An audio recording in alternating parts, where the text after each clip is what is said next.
Certes, ce n'est qu'une première pierre, mais elle annonce beaucoup de changements. La gare maritime de Port-Joinville se refait une beauté pour janvier 2011.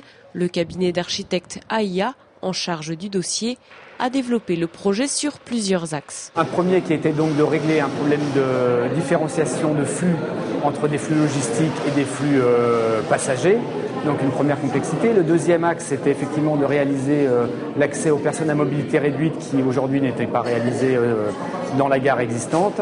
Et puis d'amener effectivement, de faire un travail architectural d'aménagement intérieur pour amener du confort et de l'usage aux usagers, au personnel de la gare maritime.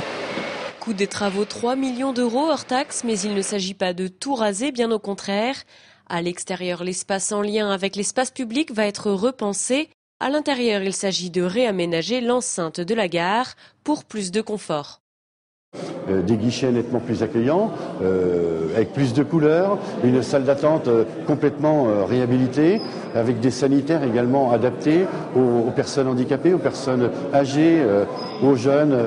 Enfin, la seule et unique construction qui viendra s'ajouter au bâtiment actuel permettra l'accès à la gare. Actuellement, le seul moyen de se rendre dans le bâtiment est un grand escalier sans avantage. On va le casser et en refaire un beaucoup plus pratique. Et à côté, un escalator qui permettra aux gens un peu plus paresseux ou un peu moins libres de pouvoir monter facilement. Et puis pour les handicapés, on aura un ascenseur qui leur permettra d'accéder aussi directement au bateau.